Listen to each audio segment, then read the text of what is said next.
Olá, bom dia. O meu nome é Altani, eu sou professor de ciências e hoje nós vamos estudar as relações alimentares entre os seres vivos. Vamos lá, galera? Então, nas cadeias alimentares nós temos produtores, certo? Que em sua maioria realizam a fotossíntese. Quem são os produtores? Os vegetais.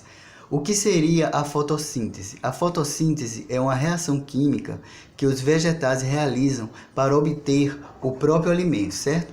Então, o vegetal absorve o CO2, certo? Da atmosfera, que é um gás, absorve a água pelas raízes,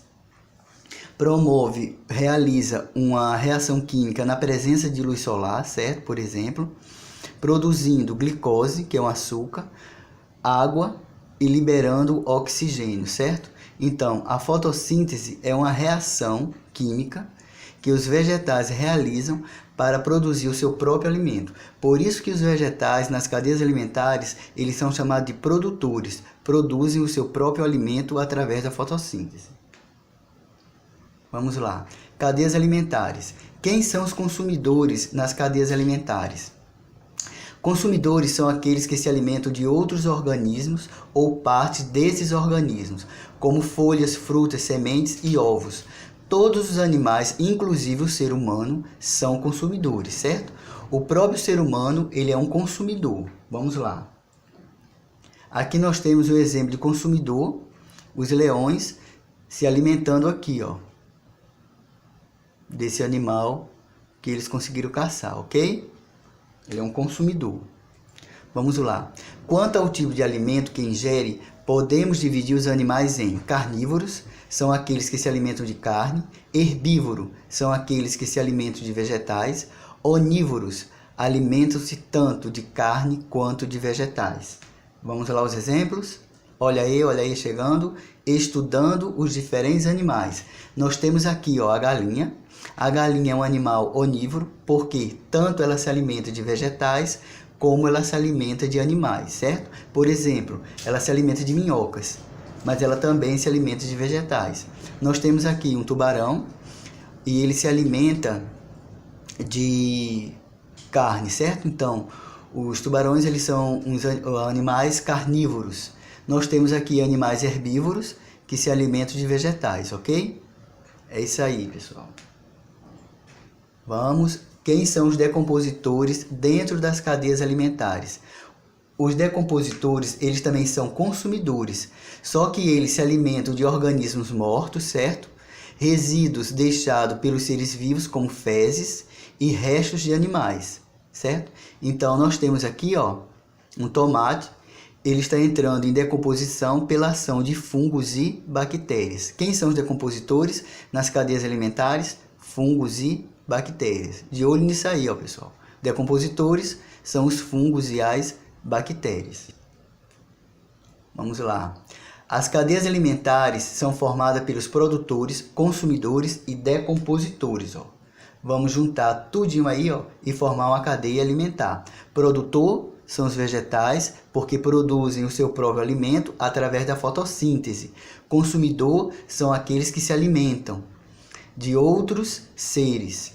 Decompositores são aqueles que decompõem a matéria orgânica, faz apodrecer, no caso, fungos e bactérias. Agora nós vamos classificar os consumidores. Consumidor primário, consumidor secundário e consumidor terciário. Nós temos uma cadeia alimentar aqui e vamos estudar cada consumidor desse. Quem seriam os consumidores primários? Os consumidores primários, alimentos de produtores, ou seja, vegetais, são herbívoros. O consumidor primário aqui seria o caramujo. Ó. Por quê? Porque ele se alimenta das plantas de fundo, certo? Consumidor secundário são os carnívoros. Ó. Eles se alimentam de animais herbívoros. O consumidor secundário se alimenta de animal herbívoro, certo? Consumidor terciário. O consumidor terciário, ele se alimenta de animais carnívoros. Quem seriam os consumidores terciários aqui? Os peixes maiores, que se alimentam de lambaris. Então, nós temos consumidor primário se alimentando das plantas de fundo, consumidor secundário se alimentando de caramujo, Consumidor terciário, que é o terceiro aqui, ó, se alimentando de lambaris. E consumidor quaternário se alimentando de peixes maiores, que no caso seria aqui as aves da margem, certo? Vamos lá? Aqui nós temos uma cadeia alimentar, ó, como já foi falada. Aqui nós podemos ver também os fatores bióticos e abióticos que já foram estudados, certo? Então aqui eu teria fatores bióticos que têm vida, os vegetais, as aves, os peixes, os lambaris, os caramujos e as plantas de fundo. E aqui também teríamos no solo e no ar aqui fungos e bactérias, certo? Os fatores não vivos, abióticos, seria o solo, certo? Seria a pedra aqui, ó, a água, o ar, certo? Tudo isso são os fatores não vivos do ecossistema, chamado de abióticos, ok? Então, a interação de fator biótico que tem vida e fator abiótico que não tem vida forma um ecossistema, ok? Vamos lá. Interferência nas cadeias alimentares, certo? Então vamos aí. Se o número de lambaris diminuísse, certo? O que poderia ocorrer em relação ao número de caramujos e em relação ao número de peixes maiores, certo? Diminuindo a população de lambaris, eu vou aumentar a população de caramujo. Por quê? Porque não vai ter o predador do caramujo, certo? O número de caramujos aumentando ia diminuir a quantidade de plantas de fundo, certo? Diminuindo a população de lambaris, faltaria alimento para os peixes maiores, certo? Eles teriam uma dificuldade maior de se alimentar, podendo com isso até diminuir a população de peixes maiores. Então, as cadeias alimentares, os animais, eles interagem uns com os outros, ok? Vamos lá? Pessoal, as referências que nós estudamos hoje foi pesquisada no livro Projeto Araribá, certo? Editora Moderna, 6º ano. As imagens disponíveis na internet. Galerinha, agradeço a presença de vocês aqui no canal.